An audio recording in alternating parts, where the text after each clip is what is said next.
नमस्कार दोस्तों, आपका स्वागत है मेरे चैनल नोवेल टेप पर। यहाँ आपको मिलेगा बेहतरीन फैंटेसी और एडवेंचर उपन्यासों का आनंद।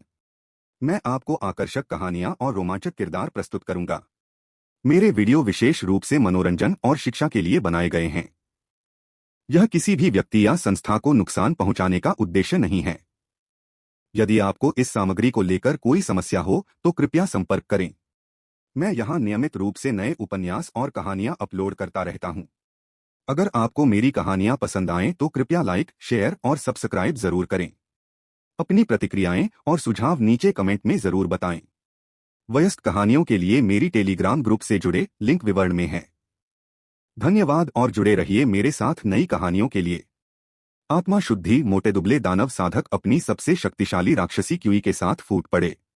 उनके जीवनबद्ध दानव कलाकृति आत्मा आह्वान बैनर ने उनके द्वारा संचित आत्माओं को मुक्त कर दिया, जिससे उनके आसपास का 300 मीटर का क्षेत्र रक्तलाल हो गया। पूरा स्थान नरक में बदल गया। जब हु यू ने पुनः प्रवेश करने का प्रयास किया तो लाल रंग के स्थान से अनगिनत रक्तरंजित हाथ बाहर निकले और उसे मजबूती से पकड़ लिया। फट फट फट, उसने अपने पंजों से वार किया। अनगिनत हाथ कट गए, लेकिन ऐसा लगा जैसे अंदर अनगिनत लोग ठूंस ठूंस कर भरे हुए हैं, जो उसे नीचे खींच रहे हैं। मोटे और दुबले ताओवादियों की यही परम तकनीक थी। इस आत्मा शोधन स्थल में सभी आत्माएं उनकी परिष्कृत आत्माएं थीं, कोई भी उन्हें नुकसान नहीं पहुंचा सकता था। भले ही तुम दानव कुल से हो, एक बार जब तुम शुद्धिकरण में प्रवेश करोगे तो तुम मेरी आत्माओं में से एक बन जाओगे। क्यूई शोधन क्षेत्र में कोई भी मेरे भाइयों के शुद्धिकरण को नहीं तोड़ सकता। इस बिल्ली दानव की आत्मा बहुत शुद्ध है, इसमें स्वच्छ और मीठी सुगंध है। अनगिनत खूनी हाथों और परछाइयों ने हुयू को जकड़ लिया, जिससे वह वहीं स्थिर हो गई। मेरे बिल्ली दांववादी दोस्त को नुकसान मत पहुंचाओ। यांगशी ने एक बड़े पेड़ पर एक स्नाइपर राइफल स्थापित की तथा अपने हाथ में बैंगनी बिजली का ताबीज पकड़ा हुआ था। द्वितीय श्रेणी का ताबीज, थंडर स्पीयर तकनीक, टकराना। स्नाइपर की गोली वज्र ड्रैगन की शक्ति के साथ आगे बढ़ी। धमाका! यह सीधे रक्तलाल आत्मा शोधन स्थल को भेदता हुआ एक विशाल कड़कती बिजली की दरार को फाड़ता हुआ निकल गया। हुयू की बैंगनी पुतलियां प्रकाश से झिलमिला रही थीं। धमाका! बर्फ का एक विशाल खंड आकाश से नीचे उतरा, जिसने आत्मा शोधन स्थल में एक विशाल गड्ढा बना दिया तथा अपनी अत्यधिक ठंड से बड़ी संख्या में आत्माओं को वाष्पित कर दिया। गड़गड़ाहट गड़गड़ाहट आइसबाउंड बेहेमोथ बर्फीले कवच की एक परत से ढका हुआ था तथा अपने विशाल शरीर के साथ युद्ध में कूद पड़ा। क्यूई साधना का एक 7वीं परत, जल तत्व, उच्च श्रेणी का राक्षस जानवर। यह मूल रूप से वही था जिसे हु यू ने यांगशी के लिए उसके दिल की निशानी के रूप में कैद किया था। अब इसने जबरदस्त युद्ध शक्ति भी प्रदर्शित की। दुआंग पार्गेट्री पर प्रहार किया गया और उसे विकृत कर दिया गया। ठंड के बल से अनगिनत आत्माएं नष्ट हो गईं। हु यू ने भी अवसर का लाभ उठाते हुए अपने चारों ओर के असंख्य खूनी हाथों को काट दिया और आइसबाउंड बेहेमोथ पर छलांग लगा दी। भागने के बारे में सोचना भी मत, पतले ताओवादी ने अपने हाथ फैलाए और हु यू के बगल में पतली हवा से विशालकाय रक्त हाथों की एक जोड़ी प्रकट हुई, जिसने उसे एक बार फिर कसकर पकड़ लिया। हुयू का शरीर बैंगनी दानव ऊर्जा से भर गया, जो सख्त प्रतिरोध कर रही थी। यांगशी ने देखा कि रक्तलाल परगेट्री अभी तक नहीं टूटी है और बेचैन होकर उसने स्नाइपर राइफल पर थंडर स्पीयर तकनीक का एक और द्वितीय श्रेणी का तावीज लगा दिया। अगर यह गोली भी नहीं टूटती तो दुश्मन को हराने के लिए उसके पास तृतीय श्रेणी के तावीज के अलावा कोई चारा नहीं होता। इससे पहले कि वह हमला कर पाता, पाताल लोक के भीतर से बिजली की एक अत्यंत शक्तिशाली लहर उठी। धमाका! आत्मा शोधन गृह में बैंगनी बिजली का एक विशाल प्रवाह फूट पड़ा। 2 आत्मा सम्मन बैनर तुरंत ही 4 में विस्फोटित हो गए। सभी आत्माएं बिना किसी निशान के गायब हो गईं। तुम्हारी हिम्मत कैसे हुई मेरे जुआन स्टोन संप्रदाय के शिष्यों को मारने की? मैं अंत तक तुमसे लड़ूंगा। यांग, भागो! मैं उन्हें तुम्हारे लिए रोक लूंगा। चुकियाओं ने अपनी सारी आध्यात्मिक शक्ति को उन्मुक्त कर दिया और अपनी सबसे मजबूत अवस्था में प्रवेश कर गई। उसकी आत्मा की आग भी उसके सिर में जलने लगी। अगर उसे मरना ही था तो वह अपने अंत से पहले एक आखिरी काम करना चाहती थी, टकराना। यांगशी ने एक ही वार में थंडर ड्रैगन एआइडो को मार गिराया, जिससे पतले दानव साधक का सिर उड़ गया। छींटे! बिल्ली दानव ने अपने पंजे के एक वार से मोटे दानव साधक का सिर मरोड़ दिया। उसकी पुतलियां खून की तरह लाल हो गईं। जब उसने चुकियाओं को देखा, उसका चेहरा हत्या के इरादे से भरा हुआ था। वह आगे झपटी। पकड़ना! यांगशी ने चुकियाओं की हालत देखी और तुरंत हुयू के हमले के सामने कदम रखा। चुकियाओ ने अभी अभी अपनी सारी मानसिक शक्ति का उपयोग मुरोंग जियान के थर्ड ग्रेड जीवन रक्षक थंडर जेल ताबीज की पूरी शक्ति को उजागर करने के लिए किया था, और जब वह बाहर आई तो उसने पाया कि स्थिति काफी बदल गई थी। अंततः वे तीनों स्पिरिट लेक मैनर के प्रवेश द्वार पर रुक गए। हु यू ने चुकियाओ के चारों ओर सूंघा। तुम्हारी गंध बुरी नहीं है, तुम्हारी गंध अच्छी है। फिर उसने अपनी हत्या की मंशा को दूर कर दिया। उसकी आंखें एक बार फिर से स्पष्ट मूर्खतापूर्ण नजर आने लगीं, और वह यांगशी को उम्मीद भरी नजरों से घूरने लगी। तुमने मेरे साथ खेलने का वादा किया था, चुकियाओ। वह पूरी तरह से हतप्रभ होकर अपनी आत्मा की जलन को रोक बैठी।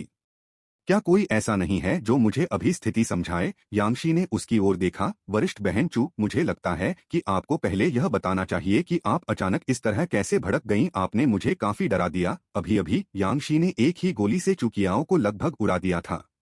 उसे लगा कि कोई और राक्षस प्रकट हो गया है। अगर बड़ी बहन की अनोखी थंडर तकनीक न होती तो वह लगभग उसके सिर के पिछले से में गोली मार ही देता। पहले वार करो, बढ़त पाओ। शुक्र है कि स्थिति को समझना ज्यादा कठिन नहीं था, और संक्षिप्त बातचीत के बाद दोनों ने स्थिति स्पष्ट कर दी। चुकियाओ ने बताया कि किसी तरह उसके ठिकाने का पता चल गया था, और मोटे दुबले ताओवादियों ने उस पर घात लगाकर हमला कर दिया था। आखिरकार उसे अपने बड़े भाइयों के आने का इंतजार करते हुए अपनी जान बचाने के लिए मुरोंग जियान द्वारा दिए गए third grade life saving thunder prison ताबीज का इस्तेमाल करना पड़ा। मुझे संदेह है कि हमारे बीच कोई गद्दार है, चुकियाओ ने कहा। आप किस मिशन पर थे? मैंने यज्ञशाला से एक कार्य लिया। हाँ, ये जियांगशी है। उनका जियान परिवार गुप्त रूप से ब्लड सोल वैली को धन मुहैया करा रहा है। क्या बड़ी बहन ने उनमें से कुछ को नहीं पकड़ा? जियांगशी का दावा है कि वे जियान परिवार के नाजायज बेटे थे, जिन्हें उन्होंने बहुत समय पहले त्याग दिया था, और उनके कार्यों का जियान परिवार से कोई लेना देना नहीं है, क्योंकि उन्होंने रिश्तेदारी संबंध तोड़ लिए हैं। यांग जेनशुओ, यह बात मुझे इतनी परिचित क्यों लगती है? जानकारी का आदान प्रदान करने के बाद चुकियाओ गुस्से से भर गया। यह अच्छा हुआ कि इस बार मैं छोटे भाई यांग से टकरा गया, अन्यथा मैं उन दो ताओवादियों के हाथों मर जाता। मुझे वापस जाकर वरिष्ठ बहन को बताना होगा। संप्रदाय प्रमुख को सूचित करना होगा। हमें जुआन स्टोन संप्रदाय में जियान परिवार के कैंसर को हमेशा के लिए मिटा देना चाहिए। यांगशी ने एक क्षण सोचा और फिर अपना मन बना लिया। बड़ी बहन चू, आप अभी नहीं जा सकती। एक टिप्पणी वोट 3 बचे 1। हाँ, चुकियाओ नहीं जा सकता। उसने यांग परिवार के गढ़ को देखा है, और अगर वह जुआन स्टोन संप्रदाय को सब कुछ बता देती है तो वह यांग परिवार को उजागर कर देगी। और अगर उसे इसे गुप्त रखना है, यांगशी जुआ खेलने की हिम्मत नहीं करती, क्योंकि मुरोंग जिवान भी यही सोचेगा कि यांगशी को पकड़ने और उसे थंडर पीक पर लाने के बाद उसे रिहा करने से पहले कुछ समय के लिए बंद कर देना ही काफी है। लेकिन क्या होगा अगर उसे रिहा नहीं किया जा सके?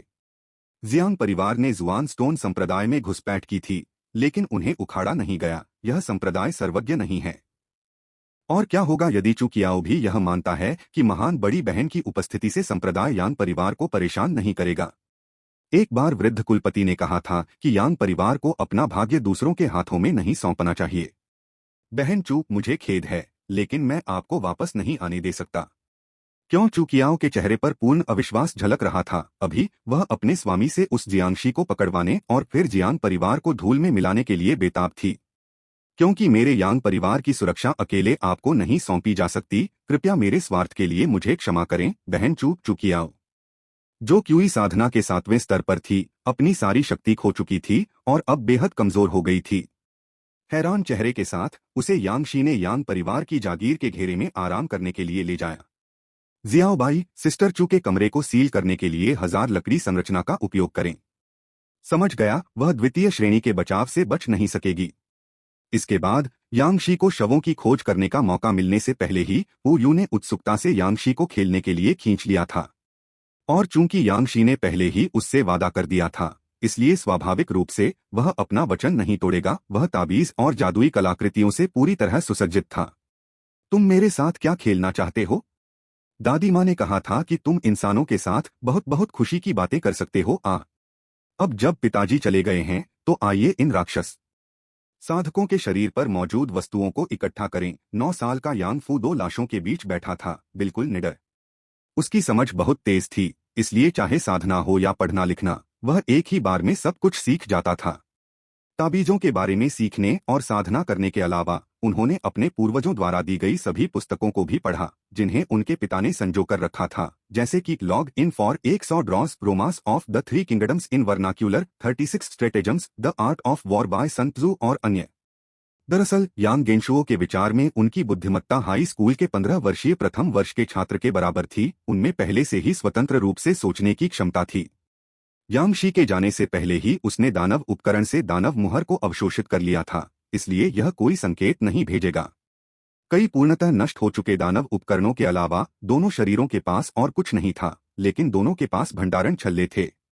अंदर जुआन स्टोन संप्रदाय का एक गुप्त पत्र था। इसे पढ़ने के बाद यांग गेंशुओ को समझ आ गया।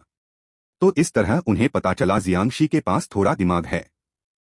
अच्छा अच्छा अच्छा, हमने वास्तव में डिंग ज़ेन को आपदा से बचा लिया। अगली बार डिंग ज़ेन पर नजर रखना, उससे दानव उपकरणों की ठीक से मरम्मत करवाना और कुछ और तावीज निकालना। जियांग परिवार की जांच करने वाला व्यक्ति डिंग ज़ेन था। स्वर्ण तत्व तलवार संत के रूप में यांगशी ने उसके लिए यह जिम्मेदारी ली। आप केवल इतना कह सकते हैं, जैसा कि दानव पथ जुड़वां सितारों से उम्मीद की जाती है, दोनों की दैनिक दिनचर्या क्लासिक दानव पथ संचालन है। पत्र में उल्लिखित एक अन्य जानकारी ने भी यांग जेंशुओ को यांगशी के विवेकपूर्ण दृष्टिकोण का और भी अधिक समर्थन करने के लिए प्रेरित किया। चुकियाओ अब नहीं जा सकता। मुरोंग जियुआन जा रहा है। यह वास्तव में बहुत दर्दनाक है। यांग परिवार का सबसे बड़ा समर्थक, पूरे दानाई राजवंश का प्रसिद्ध थंडर कल्टीवेटर मुरोंग जियुआन वास्तव में जुआन स्टोन संप्रदाय को छोड़ रहा था। ऊपरी संप्रदाय वह कौन सी जगह है? जुआन स्टोन संप्रदाय का संप्रदाय नेता भी इसे मना नहीं कर सकता। यांग गेंशुओ ने जुआन स्टोन संप्रदाय के संप्रदाय नेता ताओवादी जुआन ज़ेन को देखा था। उनका चरित्र कार्ड भी अनिवार्य रूप से यांग जेंशुओ की मुट्ठी में था। वह दयालु दिखने वाला बूढ़ा आदमी एक गोल्डन कोर स्टेज पुराना राक्षस है।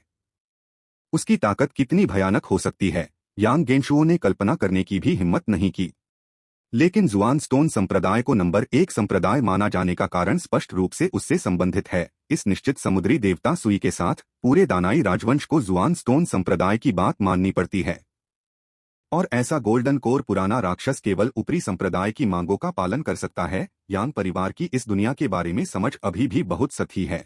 गुप्त पत्र के अलावा दोनों राक्षस साधकों के पास कुछ आत्मा पत्थर भी थे, जिनकी कुल संख्या 1290 निम्न श्रेणी के आत्मा पत्थर थे। इसके अतिरिक्त वहां कुछ अमृत भी थे जो साधना में सहायक थे तथा बड़ी संख्या में जादुई कलाकृतियां भी थीं। इसमें 28 निम्न श्रेणी की जादू कलाकृतियां, 10 मध्य श्रेणी की जादू कलाकृतियां और 2 उच्च श्रेणी की जादू कलाकृतियां थीं। प्रकार भिन्न भिन्न थे। इन जादुई कलाकृतियों में कई जुआन स्टोन संप्रदाय के अनुयायियों की पहचान के चिन्ह भी थे।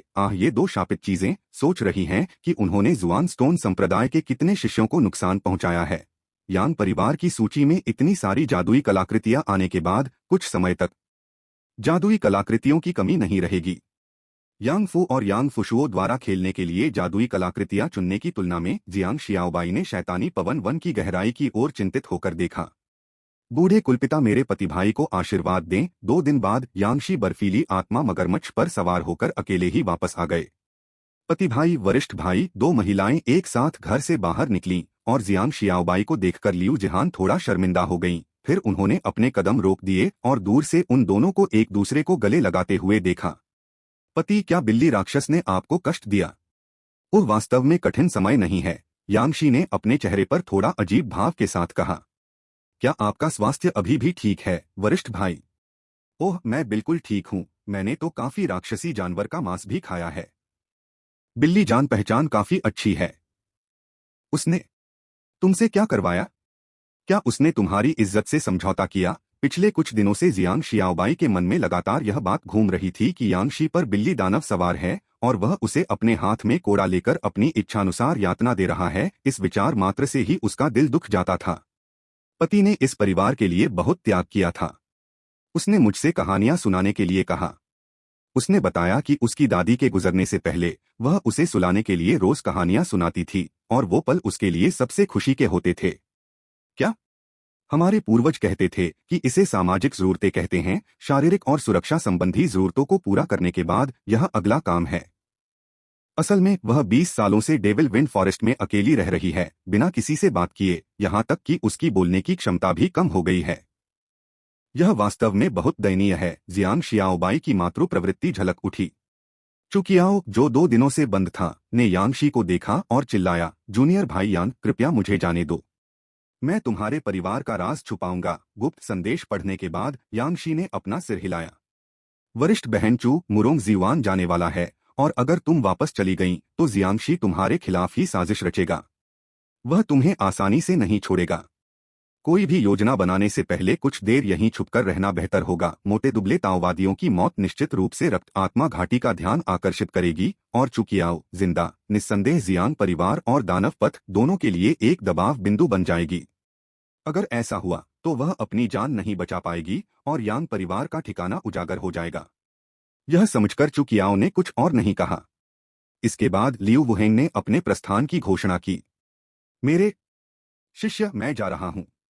एक बार जब मैं खुद को तोड़ लूंगा तो वापस आऊंगा। जिहान, अपने वरिष्ठ भाई की बात सुनो और जिद्दी मत बनो।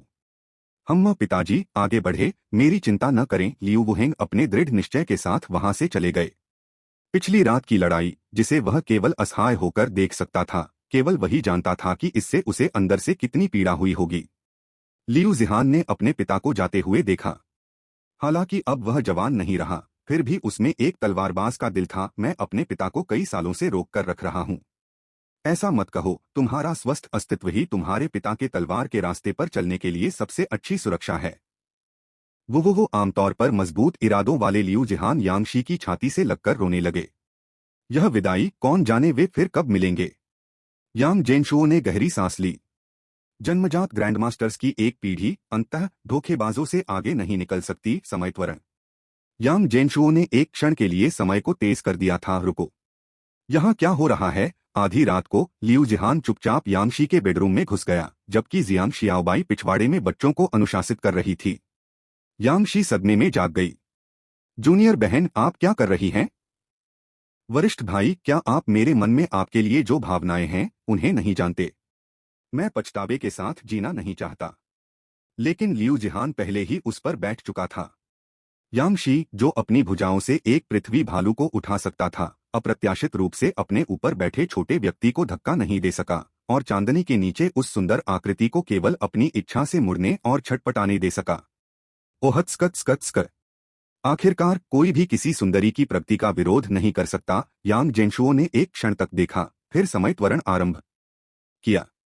वर्षों से संचित संसाधनों के साथ यांग परिवार धीरे धीरे शैतान पवन वन में विकसित हुआ, जो जुआन पाषाण संप्रदाय, रक्त आत्मा घाटी और जियांग परिवार की अशांति से अलग था। उस समय तक दानाई राजवंश को यांग परिवार के बारे में कोई जानकारी नहीं थी।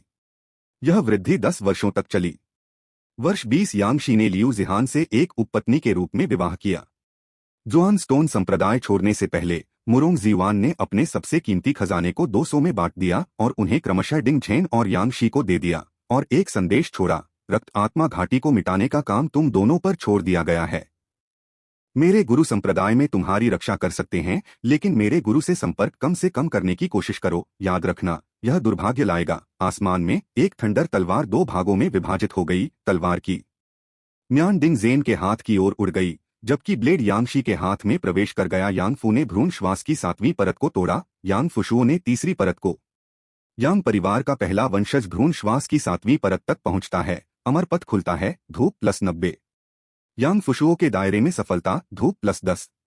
यांगशी और बिल्ली आत्मा पंख हुयू का रिश्ता मजबूत हो गया, और यांग परिवार को हर महीने हुयू से राक्षस जानवर प्राप्त हुए। लेकिन यांगशी की कहानी का भंडार समाप्त हो गया था, अक्सर पूर्वज से मदद मांगते थे। यांगशी की शैतानी पवन वन की खोज आगे बढ़ी। यांग परिवार श्रद्धांजलि 4000 पाउंड आध्यात्मिक अनाज, एक निम्न श्रेणी की जादुई कलाकृति अपवर्तन तलवार। आशीर्वाद 5000 साल ऊपर और नीचे की एक प्रति। वर्ष 21 जियांग शियाओबाई गर्भवती हो गईं। उन्हें पूर्वजों का आशीर्वाद आध्यात्मिक सार प्राप्त हुआ और उसी वर्ष के भीतर उन्होंने एक बेटी को जन्म दिया। 0 वोट 3 बचे। वर्ष 21 जियांग शियाओबाई गर्भवती हो गईं और उन्हें प्राचीन पूर्वज से आध्यात्मिक सार का आशीर्वाद प्राप्त हुआ। उसी वर्ष उन्होंने एक बेटी को जन्म दिया। जब बेटी का जन्म हुआ तो उसने स्पिरिट लेक मैनर के चारों ओर इकट्ठा होने के लिए सैकड़ों स्पिरिट बीस्ट्स को आकर्षित किया। प्राचीन पूर्वज का नाम यांगशी और जियांग शियाओबाई की बेटी यांग फुकिंग था। यांग फुकिंग के पास लकड़ी, पानी, आग और पृथ्वी की 4 आत्मा जड़ें थीं, और उसके पास पृथ्वी स्तर की प्रतिभा जानवर आत्मा प्रतिध्वनि थी, जिसने उसे प्राचीन पूर्वज का गहरा पक्षधर बना दिया। यांग परिवार को कई बच्चों का आशीर्वाद मिला। धूप प्लस 100 अस्थि मज्जा शोधन गोली और अग्निसार पुनःपूर्ति आत्मा गोली लेने के बाद यांग फुशुओ का आध्यात्मिक ज्ञान तेजी से बढ़ा। उनकी अग्नि आत्मा मूल प्रतिभा +4, अन्य आत्मा मूल प्रतिभाएं +1 और उनकी साधना गति में उल्लेखनीय वृद्धि हुई। 1 वर्ष के भीतर उन्होंने 2 छोटे क्षेत्रों को पार कर लिया और भ्रूण श्वास की 5वीं परत तक पहुंच गए। यांग फुशुओ की सफलता से धूप में +20 की वृद्धि हुई। यांग फू ने मिंगक्सिन तकनीक की मूल बातों में महारत हासिल कर ली। अपनी प्रतिभा को फॉलन जीनियस पृथ्वी स्तर से फॉलन जीनियस प्लस पृथ्वी स्तर तक उन्नत कर लिया और फाउंडेशन स्थापना से पहले उसकी साधना गति में अतिरिक्त 5% की वृद्धि हुई। दानव कुल का बिल्ली आत्मा पंख हु यू ने पूरे वर्ष में यांग परिवार के लिए 12 क्यूई शोधन क्षेत्र के दानव पशु लाए। अपर्याप्त धूप के कारण केवल 6 ही अवशोषित हो पाए, जिनमें 3 उच्च श्रेणी के दानव पशु और 3 साधारण दानव पशु शामिल थे। हु यू क्यूई साधना महासिद्धि तक पहुंच गई और उसकी शक्ति में और सुधार हुआ। यांगशी ने 3 यांगफू, यांग फुशुओ और जियांग शियाओबाई ने एक प्राप्त किया। प्रसाद 4000 किलो आध्यात्मिक अनाज, विभिन्न प्रकार के आध्यात्मिक फल और आध्यात्मिक मांस। पुरस्कार स्टोरी मीटिंग्स का संग्रहित संस्करण, विभिन्न बाहरी जीवन आपूर्ति, गैस स्टोव, बर्तन और पैन, मसाले, प्रसाधन सामग्री, कपड़े, टॉयलेट पेपर आदि। वर्ष 22 लियू जिहान गर्भवती हो गईं। उन्हें प्राचीन पूर्वज से आध्यात्मिक सार का आशीर्वाद मिला और वर्ष के अंत में उन्होंने एक बेटे को जन्म दिया। बच्चे में कोई आध्यात्मिक जड़ नहीं थी, लेकिन उसकी शारीरिक प्रतिभा काफी असाधारण थी। यांगशी ने लड़के का नाम यांग फुजियान रखा, इस उम्मीद में कि भविष्य में उसे और उसके गुरु की तलवार चलाने की कला विरासत में मिलेगी।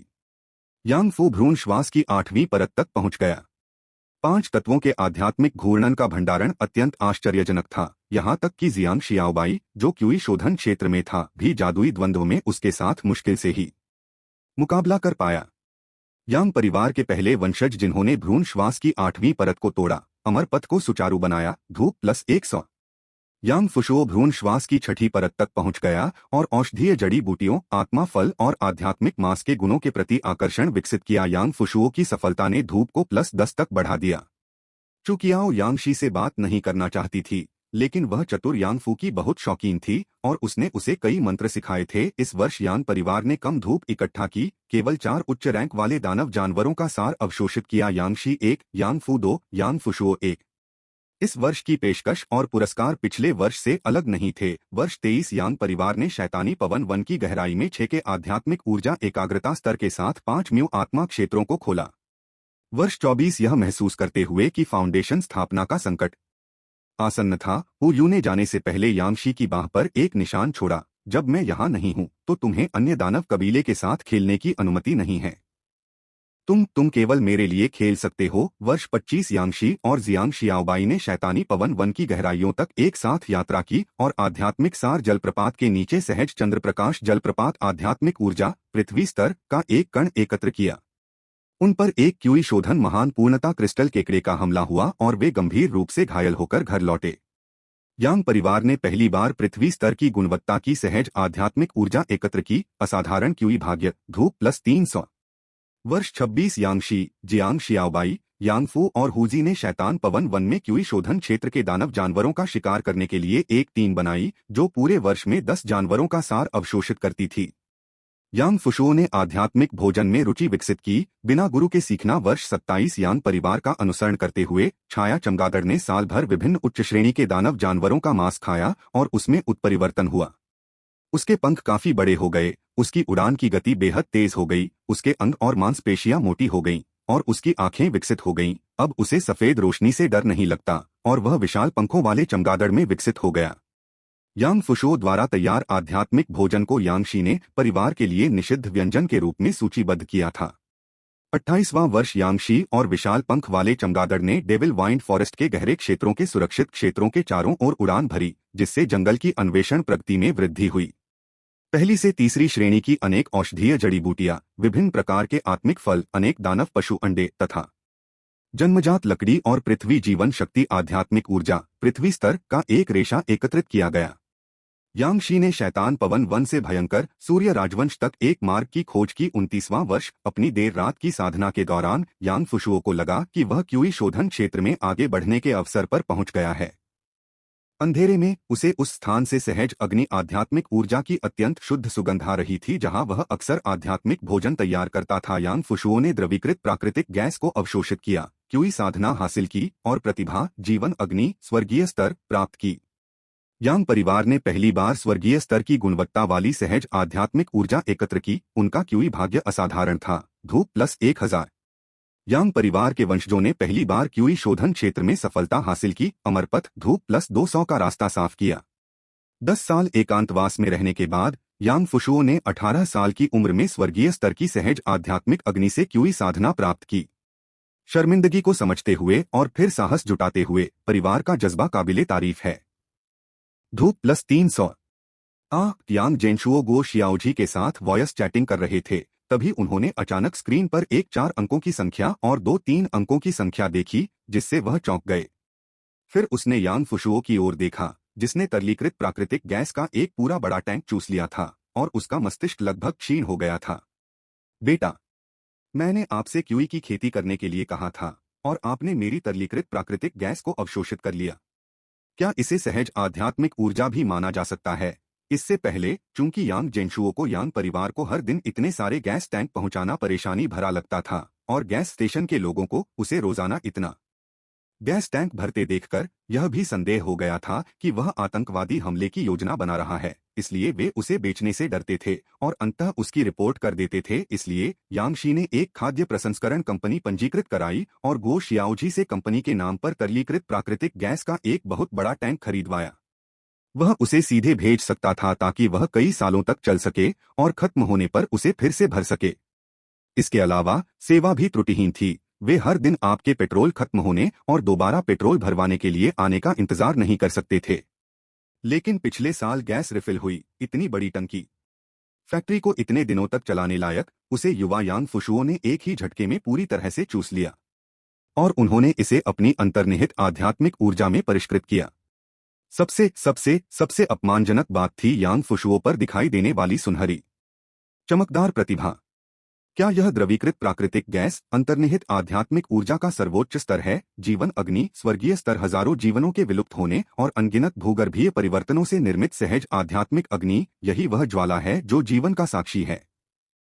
इस ज्वाला से ची की साधना करने से अग्नि को जीवन शक्ति प्राप्त हो सकती है, जो शेष जीवन को जला सकती है या जीवन ज्वाला को प्रज्वलित कर सकती है।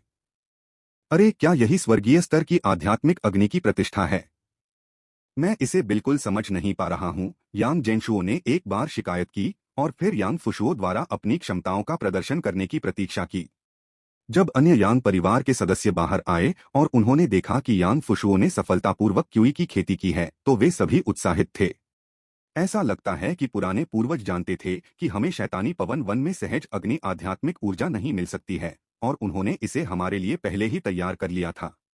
शुओर, क्या तुम पुराने पूर्वज को धन्यवाद नहीं दोगे? यांग फुशुओ ने पैतृक हॉल में खुशी से प्रणाम किया। उच्च श्रेणी की लौ प्रदान करने के लिए पुराने पूर्वज को धन्यवाद। इस सहज आध्यात्मिक अग्नि के धागे को अपने शरीर में समाहित करने के बाद उसका मन स्पष्ट हो गया और उसने इस ज्वाला के उपयोग को समझ लिया। इसलिए उसे पूरा यकीन था कि पुराने पूर्वज द्वारा दी गई सहज आध्यात्मिक अग्नि का धागा अत्यधिक असाधारण था।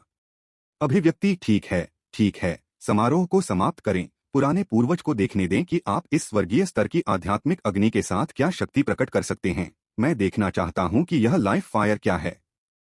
0 टिप्पणी वोट 3 बचे। इस क्षण यांग फुशुओ ने कभी इतना शक्तिशाली महसूस नहीं किया था, मानो सभी चीजें परिवर्तनीय थीं। यह सहज आध्यात्मिक अग्नि मेरी धधकते सूर्य को पिघलाने की तकनीक के लिए एकदम उपयुक्त है। इस अग्नि से मैं किसी भी पदार्थ को पिघला सकता हूं।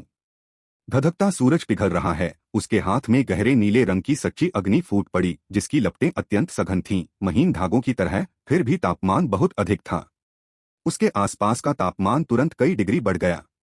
गहरे नीले रंग की सच्ची अग्नि उन औषधीय जड़ी बूटियों पर गिरी जो उसने कल एकत्रित की थीं, जो उच्च तापमान से नष्ट होने के बजाय अत्यंत समृद्ध लकड़ी और घास आध्यात्मिक ऊर्जा के साथ फूट पड़ी। स्वर्ग और पृथ्वी से आध्यात्मिक ऊर्जा भी आग की लपटों में बह गई। वे जड़ी बूटियां गहरे नीले रंग की लपटों के भीतर उगने लगीं। जब वे अपनी चरम वृद्धि पर पहुंच गए तो वे फूल गए और लकड़ी और घास के घने सार में बदल गए। सच्ची आग, पीछे हटो। उन्होंने अपनी उंगलियों के बीच एक जादुई मंत्र दबाया और सच्ची अग्नि ने एक अंगूठी बनाई जिसमें जड़ी बूटियों द्वारा छोड़े गए लकड़ी और घास के सभी सार को इकट्ठा किया गया। फिर सच्ची अग्नि के भीतर लगातार उसे तरल में पिघलाया गया। अमृत बनाओ। यान फुशुओ के बाएं हाथ ने लाल सच्ची आग की एक और लकीर को बुलाया और फटती हुई लपटों ने सीधे तरल को सफेद वाष्प के गुबार में बदल दिया। लेना। यान फुशुओ ने दोनों हाथों से सफेद वाष्प में हाथ डाला और 3 अमृत द्रव्यों को पकड़ लिया जो एक मंद आध्यात्मिक प्रकाश के साथ टिमटिमा रहे थे। एक प्रथम श्रेणी का अमृत, कीमिया, और पहली ही कोशिश में कामयाब होना। हे भगवान, क्या यह यान फुशुओ नहीं है जिसके पास जन्मजात कीमिया, संत शरीर और स्वर्गीय स्तर की आध्यात्मिक अग्नि है? बहुत अच्छा लग रहा है। यान गेंशुओ यान फुशुओ की तकनीक से पूरी तरह हैरान थे। दूसरों को सहायता के लिए कीमिया भट्टी और अन्य लपटों की आवश्यकता थी, लेकिन यान फुशुओ, जिन्होंने अभी अभी अपनी क्यूई साधना शुरू की थी, नंगे हाथों से कीमिया कर रहे थे। दशकों के रसायन विज्ञान के अनुभव के बिना यह संभव नहीं हो सकता था। यान फुशुओ ने अमृत की ओर इशारा किया। उसका चेहरा गर्व से चमक रहा था। देखो, मैंने कर दिखाया। हमारे महान पूर्वज द्वारा प्रदत्त सहज जीवन अग्नि, एक बार भूनने से ही मैं इन पदार्थों की आध्यात्मिकता को समझ सकता हूँ और उन्हें आग की लपटों में उगा भी सकता हूँ। यह 25 साल पुरानी आध्यात्मिक पत्ती घास 50 साल पुरानी जड़ी बूटी में बदल गई। सचमुच कीमिया के लिए एक दिव्य अग्नि। हर कोई आश्चर्यचकित था। आध्यात्मिक चिकित्सा के विकास में तेजी, यह वास्तव में एक अद्भुत क्षमता थी। यह जानना आवश्यक है कि आध्यात्मिक औषधि की गुणवत्ता सीधे उसकी आयु से जुड़ी होती है। 25 वर्ष पुरानी आध्यात्मिक पत्ती घास प्रथम श्रेणी की होती है, जबकि 50 वर्ष पुरानी आध्यात्मिक पत्ती घास द्वितीय श्रेणी की होती है। इनके औषधीय गुण और कीमत में बहुत अंतर है। यांगशी ने थोड़ा मुस्कुराते हुए कहा, शुअर, इस सच्ची अग्नि द्वारा क्यूई साधना प्राप्त करने के बाद अब से आप हमारे यांग परिवार के सबसे मजबूत कीमियागर होंगे। हमारे परिवार ने वर्षों से जो आध्यात्मिक औषधियां एकत्रित की हैं, वे आपके लिए उपलब्ध हैं। वैसे आपने अभी अभी जिस अमृत को परिष्कृत किया है, उसे क्या कहते हैं? इसके क्या प्रभाव हैं? मुझे नहीं पता, यांग फुशुओ ने कहा, अभी भी गर्व से चमक रहा था। यांग फू थोड़ा चौंका। यांग फुशुओ को देखते हुए, भाई, क्या आप कह रहे हैं यह अमृत किसी अमृत नुस्खे के अनुसार परिष्कृत नहीं है? यह सही है, मैंने इसे सहजता से परिष्कृत किया। शश, लापरवाही से परिष्कृत किया और यह अमृत में बदल गया। मैं साधक नहीं हूँ, मुझसे झूठ मत बोलो। वर्षों पहले जब यांगशी जुआन स्टोन संप्रदाय में गए थे तो वे अक्सर अमृत औषधि कार्यशाला में जाते थे, जहाँ हर अमृत को संजोकर रखा जाता था। हालांकि पिछले कुछ वर्षों में वहां ज्यादा बदलाव नहीं आया था। ऐसा इसलिए है क्योंकि जुआन स्टोन संप्रदाय द्वारा विकसित अमृत व्यंजन ही वे थे तथा कोई नया व्यंजन नहीं बनाया गया था, न ही वे अन्य अमृत बना सकते थे। यहाँ तक कि प्रतिभाशाली मांसपेशीयुक्त कीमियागर वू वुकाई ने इतने वर्षों के बाद केवल 3 अमृत व्यंजनों का आविष्कार किया था और उनके अमृतों को अमृत चिकित्सा कार्यशाला द्वारा प्रतिबंधित भी कर दिया गया था। लेकिन यांग फुशुओ बस इसे यूं ही परिष्कृत करके अमृत बना दिया। क्या यह वही जन्मजात कीमिया संत शरीर है जिसके बारे में महान पूर्वज ने बात की थी? यदि इसके प्रभाव अज्ञात हों तो इसका सेवन कैसे करें, मुझे नहीं पता, यांग फुशुओ ने गर्व से कहा। तमाचा। जियांग शियाओबाई ने यांग फुशुओ के सिर पर थप्पड़ मारा। जब तुम कुछ नहीं जानते तो तुम्हें किस बात पर गर्व है? माँ, मुझे मारना बंद करो, मैं पहले से ही एक वयस्क क्यूई साधक हूँ। तमाचा। तो फिर मुझे बताओ, इस अमृत का उपयोग कैसे किया जाना चाहिए? खांसी खांसी, मुझे थोड़ा सा लग रहा है यह अमृत शरीर के लिए फायदेमंद होना चाहिए। मेरा सुझाव है कि हम अपने परिवार में सबसे मजबूत शरीर वाले व्यक्ति को इसका परीक्षण करने दें। यांगशी ने उसे घूरकर देखा। बागी, सीधे मेरी तरफ इशारा कर रहे हो, है ना? 10 वर्षों तक राक्षस जानवरों की शक्ति को अवशोषित करने के बाद 10 साल पहले की तुलना में यांगशी की ताकत और भी अधिक अथाह थी। उसके पास कई दानव पशु दिव्य कौशल थे। मुझे दवा दो, एकमात्र प्रथम श्रेणी का अमृत संभवतः मुझे जहर नहीं दे सकता, है ना? यांगशी आश्वस्त थे। अन्य लोग शायद न देख पाएं, लेकिन यांग जेंशुओ देख सकता है। उसने अमृत की जानकारी पर नजर डाली और तुरंत ही उसे ठंडा पसीना आ गया। इसे मत खाओ, बहुत देर हो चुकी थी। यांगशी ने पहले ही इसे अपने मुंह में डाल लिया था। फिर उसने अपने शरीर के भीतर आध्यात्मिक शक्ति का विस्फोट महसूस किया, जो काफी संतुष्ट था। बुरा नहीं है, मेरे पूरे शरीर में प्रचंड आध्यात्मिक ऊर्जा फैल रही है। 50 साल पुरानी आध्यात्मिक पत्ती घास के बराबर यह सामान्य प्रथम श्रेणी के अमृत से कहीं ज्यादा शक्तिशाली है। मुझे लगता है कि मेरी सच्चीची सक्रिय हो गई है। क्या यह हो सकता है कि यह हम मार्शल साधकों की सच्चीची को भी मजबूत कर दे? उसने ऐसा अमृत पहले कभी नहीं देखा था। यांगशी बहुत प्रसन्न हुआ। लेकिन अगले ही पल यांगशी के चेहरे की खुशी धीरे धीरे गायब हो गई। आध्यात्मिक ऊर्जा उसकी सच्ची क्यूई के चारों ओर लिपट गई, उसके पेट में उतर गई, धीरे धीरे उसकी आंतों तक उतर गई। तब धमाका! उसकी पीठ के पीछे से एक विशाल आग का गोला फूटा, जिसने उसके पीछे लगे आत्मा वृक्ष को तुरंत राख में बदल दिया। हवा के तेज झोंके ने आसपास के वातावरण में एक शून्य पैदा कर दिया और यांगशी अपनी ही पाद से उड़ गया। यांग गेंशुओ ने अपना चेहरा ढक लिया। तुमने इसे इतनी जल्दी क्यों खा लिया? प्रथम श्रेणी अमृत सेवन के बाद यह शरीर में मौजूद सभी आध्यात्मिक शक्ति और सच्ची क्यूई को आंत्र पथ में ले जाता है और पथ को व्यायाम करने, दुश्मनों को नुकसान पहुंचाने और यदि आवश्यक हो तो हवा के प्रवाह का उपयोग करके व्यक्ति की स्थिति बदलने के लिए अत्यधिक बल के साथ फटता है। यांगशी जो पेड़ से गिर गया। बागी धमाका! एक और फाट ने उसे फिर से उड़ा दिया। फिर पूरा परिवार देखता रहा कि यांगशी आकाश में बड़े बड़े आग के गोले छोड़ता रहा। जियांग शियाओबाई और लियू जिहान की घातक निगाहों में फंसकर यांग फुशुओ अजीब तरह से मुस्कुराया। माँ, दूसरी माँ, हमेशा चीजों के उज्ज्वल पक्ष को देखो। एक साधक आधार स्थापना चरण में तलवार के साथ उड़ सकता है। मेरे पिता एक मार्शल साधक के रूप में फाट के साथ उड़ सकते हैं। क्या यह अच्छी बात नहीं है? तमाचा! उनके जवाब में जियांग शियाओबाई ने एक बड़ा ओवरहेड थ्रो फेंका। लियू जिहान ने चिंतित होकर यांगशी की ओर देखा। बड़े भाई को चोट तो नहीं लगेगी, है ना? बहन, जब बड़े भाई गिरें तो आप उन्हें पकड़ने के लिए वुड स्पिरिट का इस्तेमाल क्यों नहीं करती? कोई बात नहीं, मेरा प्यारा भाई मजबूत है, उसे चोट नहीं लगेगी। देखो, वह अभी भी अपनी दिशा बदल रहा है। यांगफू ने अनुभवी भाव से सिर हिलाया। पिताजी अधिक चुस्त हो रहे हैं। यांग फूकिंग ने एक पेड़ पर चढ़कर तमाशा देख रहे एक रंगीन तोते की ओर इशारा करते हुए कहा। मोमो, पिताजी के पीछे जाओ। द ठीक है। यांग परिवार की तीसरी बेटी यांग फूकिंग का जन्म आत्मिक जानवरों के साथ संवाद करने की क्षमता के साथ हुआ था और इस जंगल में उसके खेलने वाले साथियों की कोई कमी नहीं थी। यह तोता, जो मानव स्वभाव को बहुत अच्छी तरह से समझता था, उसका सबसे अच्छा दोस्त था। बड़े तोते ने अपने पंख फैलाए, जो रोएंदार और काफी मुलायम लग रहे थे। यह नीचे चक्कर लगाता रहा और यांगशी के नीचे आने पर उसे पकड़ने की प्रतीक्षा करता रहा। सबसे छोटा यांग फुजियान पूरे समय चुप रहा, अपनी तलवार पकड़े हुए और लियू जिहान के करीब झुका हुआ था। एक परिवार और एक तोता अपने सिर पीछे झुकाए देख रहे थे जब यांगशी ने आकाश में आग के गोले छोड़े। वह एक बेहद खूबसूरत क्षण था, यहाँ तक कि यांग गेंशुओ को भी लगा यह गोली वास्तव में कुछ हद तक प्रभावी लगती है। क्या वह सचमुच प्रतिभाशाली हो सकता है? इस समय यांग जेनशुओ मदद नहीं कर सका, लेकिन यांग फुशुओ की प्रतिभा पर एक और नजर डाली। लिटिल पिल चाइल्ड प्लस प्लस पृथ्वी स्तर अग्नि आत्मा मूल प्रतिभा +7 कीमिया के लिए एक विशेष आकर्षण।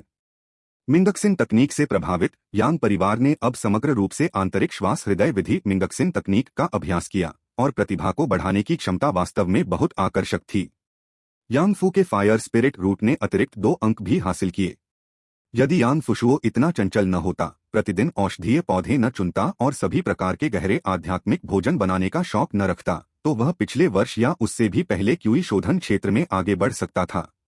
यहाँ तक कि वह अपने आध्यात्मिक भोजन पर गर्व करता था और उसे इस प्रकार महिमामंडित करता था कि औषधि और भोजन एक ही मूल से आते हैं और सेवन करने पर बहुत पौष्टिक होते हैं। यांग परिवार ने बिना कुछ कहे खाना खा लिया।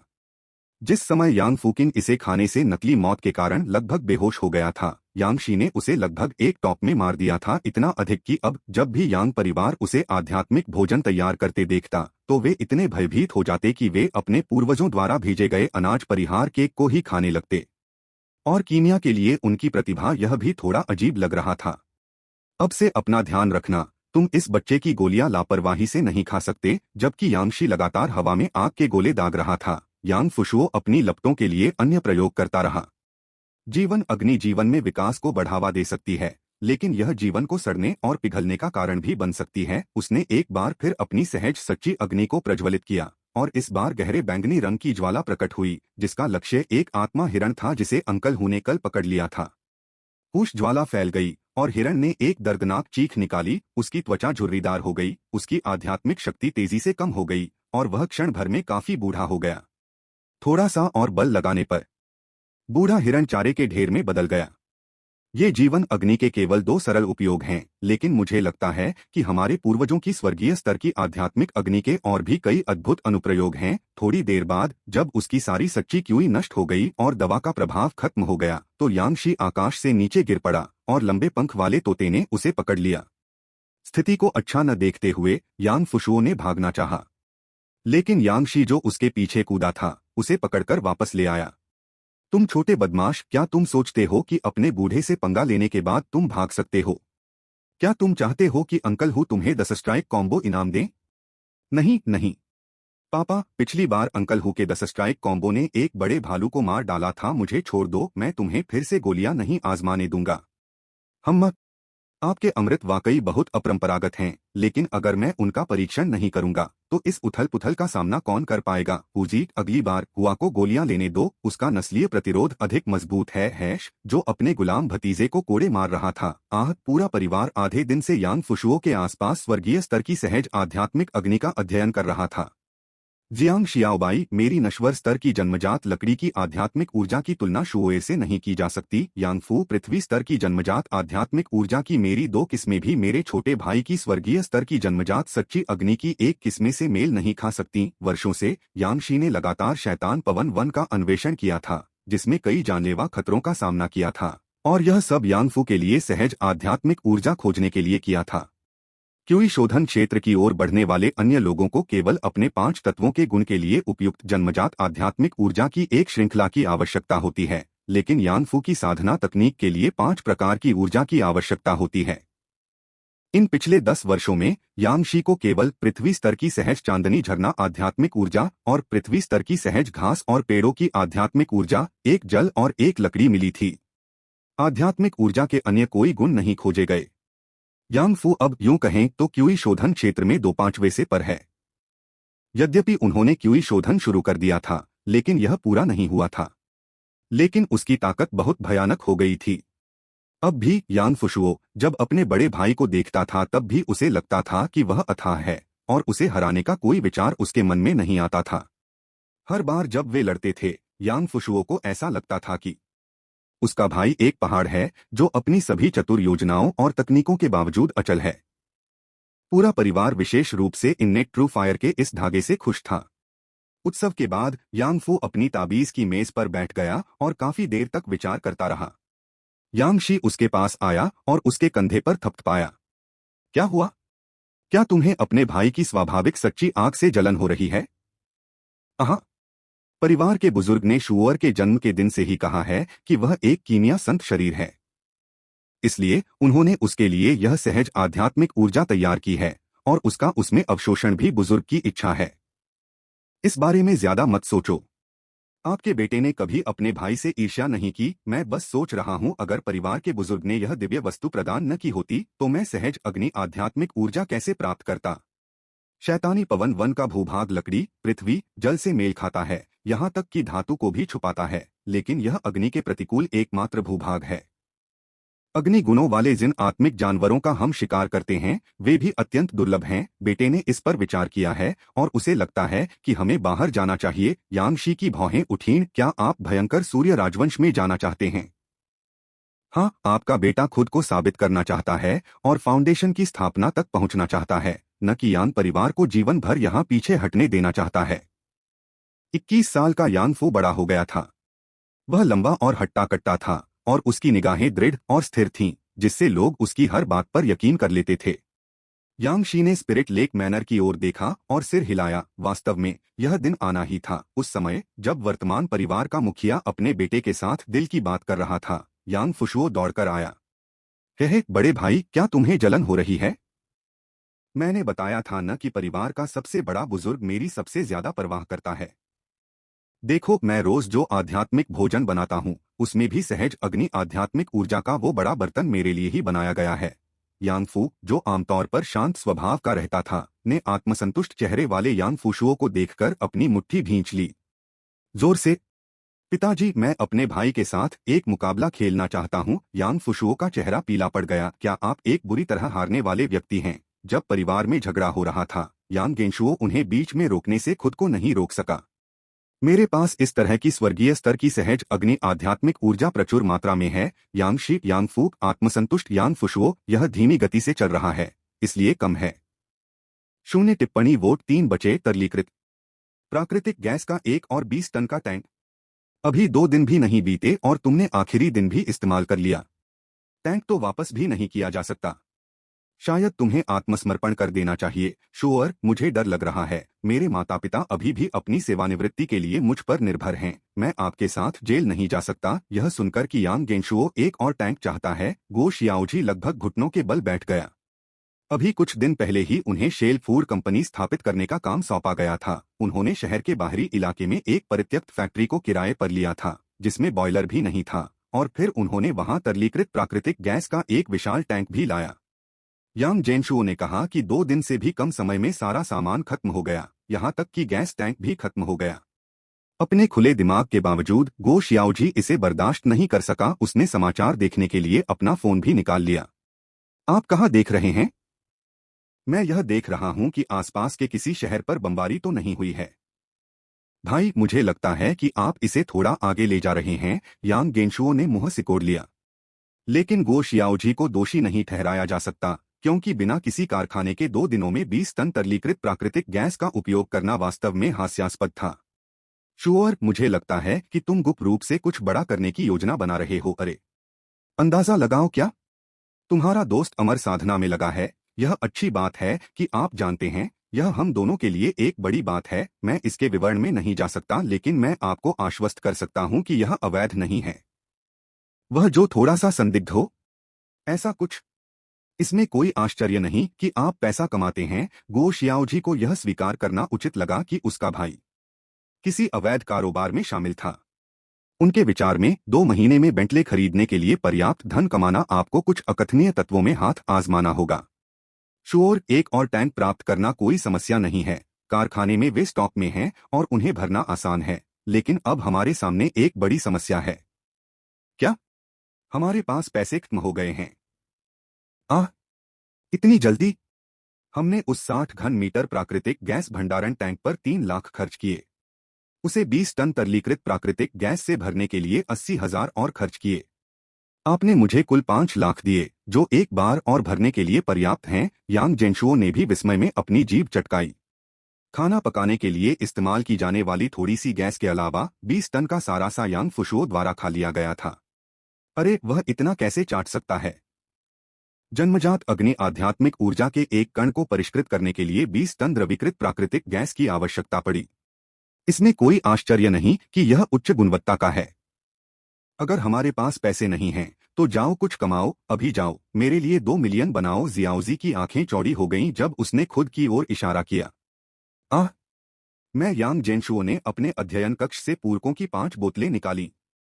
ये हैं सावधानी पूर्वक शांत करने वाली गोलियां, लिवर डिटॉक्सिफिकेशन, आंखों को चमकदार बनाने वाली गोलियां, शरीर को मजबूत बनाने वाली गोलियां, फेफड़ों को पोषण देने वाली और क्यूई परिसंचरण की गोलियां, और ठोस सार कायाकल्प की गोलियां। ये पूरक हैं जो 5 अंगों को मजबूत करते हैं, बहुत प्रभावी हैं, कोई दुष्प्रभाव नहीं है, लेकिन वे केवल पूरक हैं, बीमारी का इलाज नहीं करते हैं। एक बार आप इन्हें आजमा लेंगे तो आपको पता चल जाएगा। तुम्हारी सेल्समैनशिप कमाल की है, दोस्त। इस सामान को उन लोगों को बेचने का कोई तरीका खोजो जिन्हें इसकी जरूरत है। 50,000 रुपए प्रति पीस। गो शियाओजी, जो अब तक सिर हिला रहा था, अचानक कीमत देखकर उसकी आंखें फटी की फटी रह गईं। कि ज्यादा? 50,000, यही मेरी तय कीमत है, न एक पैसा कम न ज्यादा। पहले मैं इसी सामान को बेचकर पैसे कमाता था। गो शियाओजी के लिए उसके बचपन के दोस्त यांग जेनशुओ को इस संबंध का कुछ सा बताना आवश्यक था, क्योंकि वह भविष्य में धन कमाने के लिए शियाओजी पर निर्भर था, इसलिए उसे कुछ पृष्ठभूमि देना आवश्यक था। यह देखकर कि यांग गेंशुओ मजाक नहीं कर रहा था, जियाओजी ने गंभीरता से सिर हिलाया। मैं इसे थोड़ी देर में आजमाऊंगा। ज्यादा कुछ मत कहो। किडनी सप्लीमेंट्स सबसे ज्यादा बिकने चाहिए। उसी समय दोनों व्यक्तियों के बीच समझौता हो गया। एक आदमी को समझने के लिए सबसे अच्छा व्यक्ति दूसरा आदमी है। चेंगदू के प्रचार नारों से उद्धृत, जहां तक ग्राहकों को ढूंढने की बात है, यांग गेंशुओ ने गो शियाओजी को झाओ तियानसी का फोन नंबर दिया। धनी युवा स्वामियों के समूह से शुरुआत करना कोई बुरा विचार नहीं है। वे आमतौर पर अपनी भोगविलास भरी जीवनशैली के कारण गुर्दे की कमी से ग्रस्त रहते हैं। आप यंग मास्टर झाओ के बारे में बात नहीं कर रहे हैं। यह फोर्ब्स की अमीर सूची में शामिल झाओ डालोंग का बेटा तो नहीं हो सकता, है ना? यह सचमुच कितना संयोग है। धिक्कार है।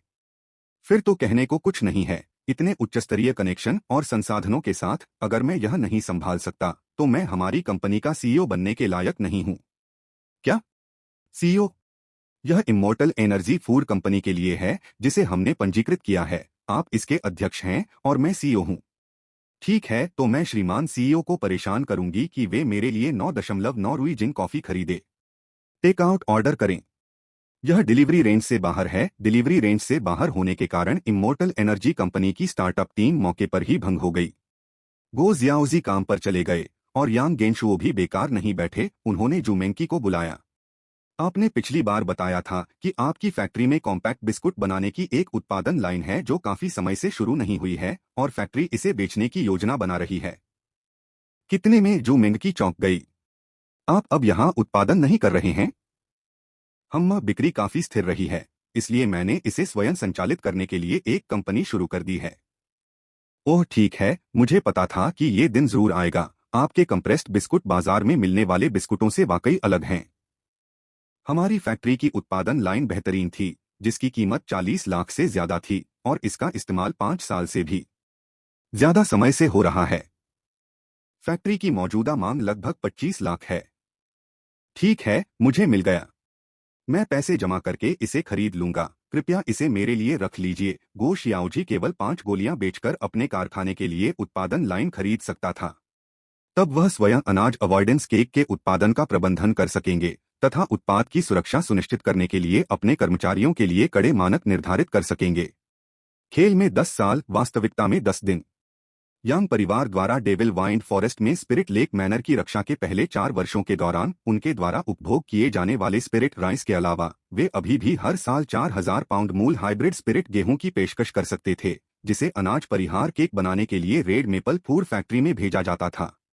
चौथे वर्ष तक यांग परिवार ने डेविल वाइंड फॉरेस्ट में 5 एकड़ से अधिक उच्च गुणवत्ता वाले स्पिरिट फील्ड्स खोल लिए थे, लेकिन स्पिरिट लेक की तुलना में कम सावधानी पूर्वक प्रबंधन और दानव जानवरों के कारण कुछ व्यवधानों के कारण वे प्रत्येक वर्ष केवल 2,000 पाउंड अतिरिक्त स्पिरिट गेहूं ही प्राप्त कर पाते थे।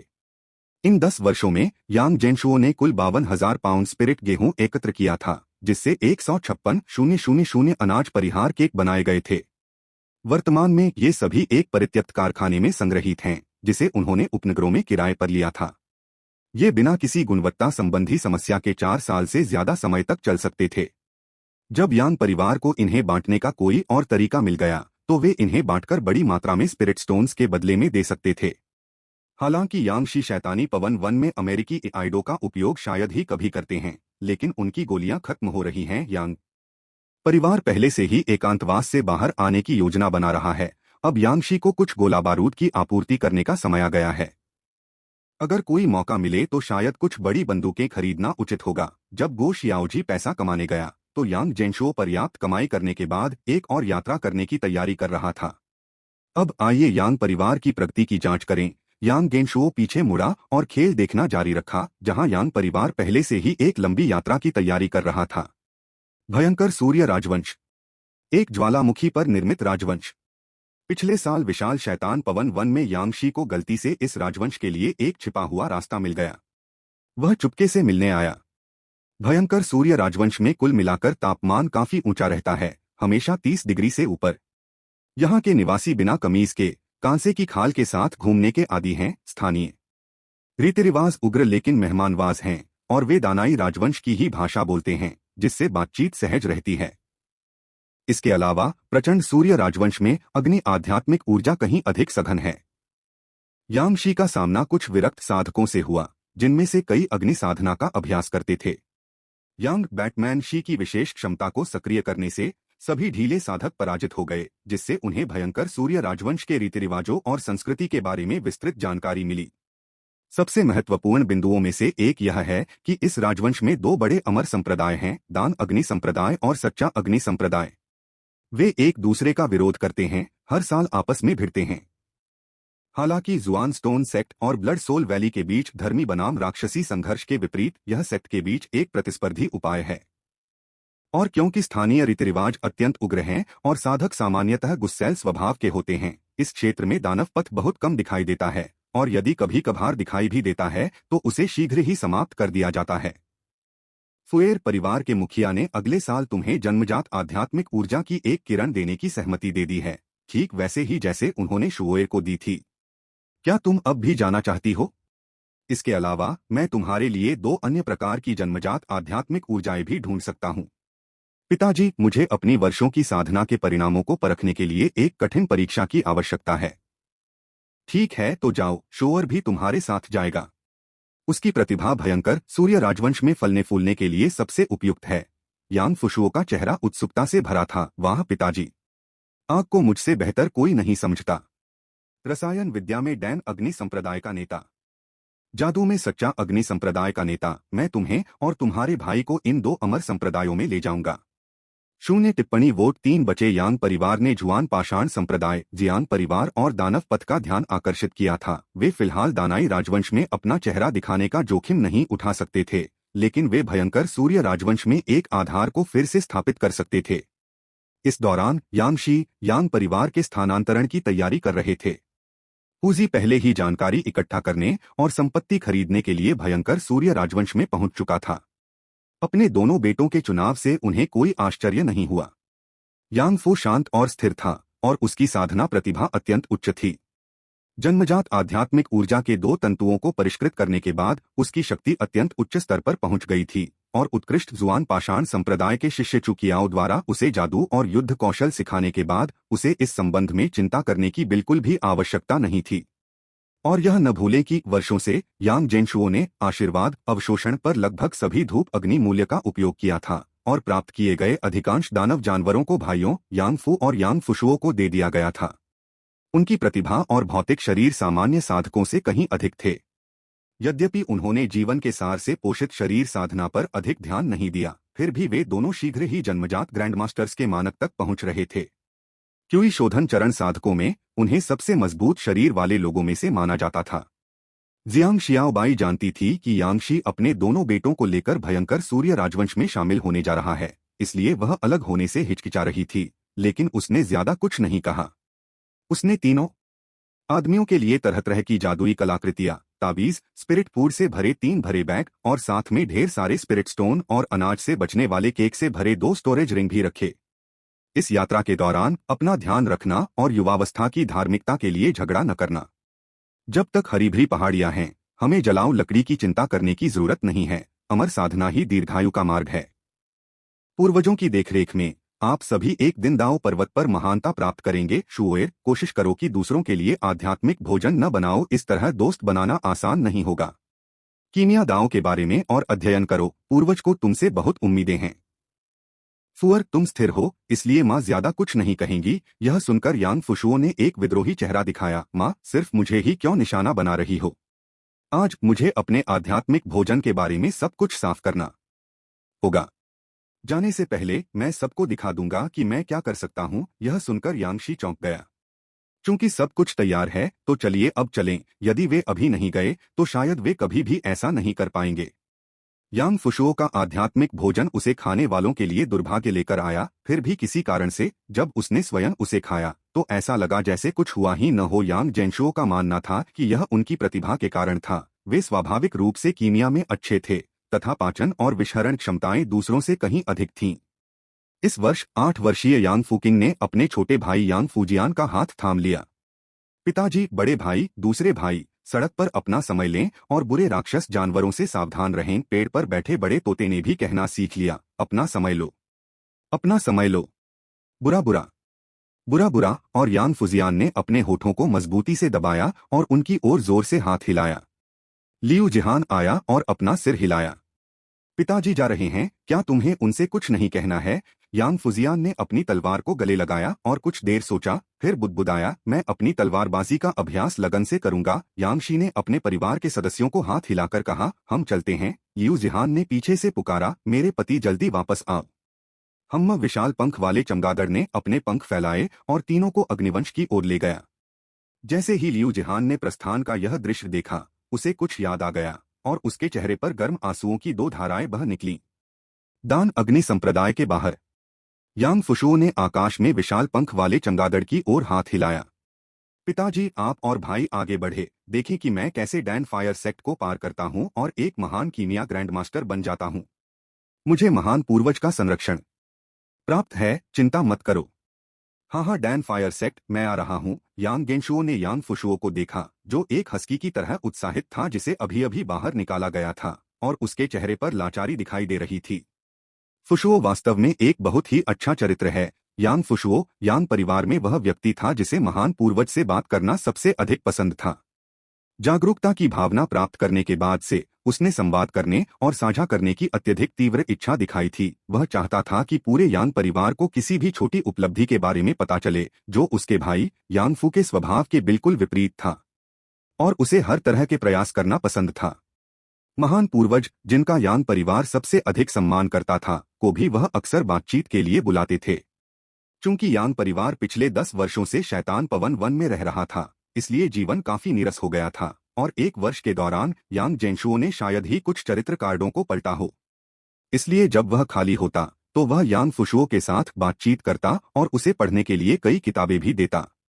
यांग फुशुओ ने आध्यात्मिक भोजन बनाने का तरीका एक पुस्तक से सीखा था जिसे उन्होंने पहले पढ़ा था, जिसका शीर्षक था ग्रेट ब्रिटिश फूड एप्रिसिएशन। इस संबंध में यांग गेंशुओ केवल यांग परिवार के सदस्यों के प्रति अपनी सहानुभूति व्यक्त कर सकते थे, लेकिन वह इस बच्चे से बहुत प्यार करता था क्योंकि यांग फुशुओ यांग परिवार में सबसे अधिक उसके जैसा था।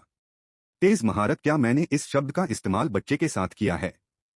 उसने इसे इतनी अच्छी तरह सीख लिया है। यांग फुशुओ को विदा करने के बाद यांग शी यांगफू को दूर स्थित सच्चे अग्नि संप्रदाय में ले गया। यांग फुशुओ अपनी पीठ पर बोझ लादे हुए दान अग्नि संप्रदाय के प्रवेश द्वार तक चढ़ गया। यह संप्रदाय एक विशाल ज्वालामुखी के ऊपर बनाया गया था, जिसकी चोटियों की परतें बादलों तक पहुंचती थीं।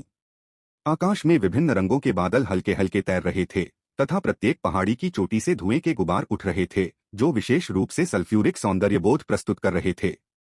रुको, तुम कौन हो और हमारे दान अग्नि संप्रदाय में तुम्हारा क्या काम है? काले और लाल ताओवादी वस्त्र पहने 2 शिष्यों ने यांग फुशुओ की चढ़ाई रोक दी और उसे परखने लगे। यांग फुशुओ ने ऊपर देखा और उन्हें एक शानदार मुस्कान दी।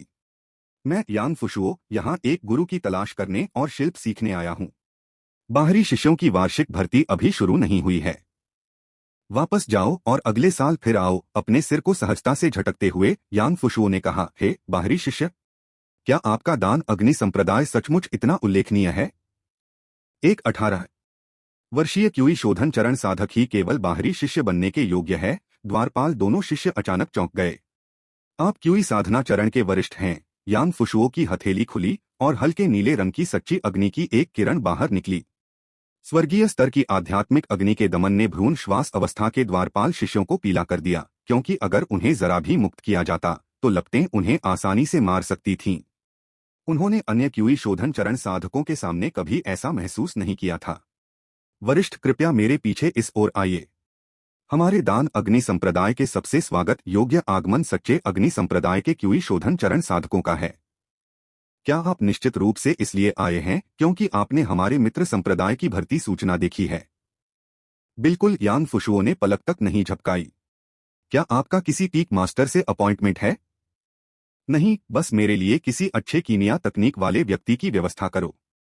समझा? दोनों शिष्यों ने सिर हिलाया। चूंकि कोई नियुक्ति नहीं थी, इसलिए वे विभिन्न शिखर गुरुओं को चुनने देंगे।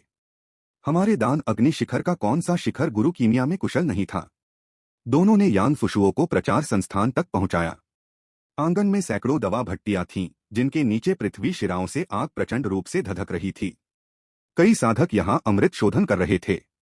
कई कठोर दिखने वाले गुरु उनके बीच घूम रहे थे और लगातार शिष्यों को उनकी रसायन विद्या का निर्देश दे रहे थे। कृपया यहां थोड़ी देर प्रतीक्षा करें।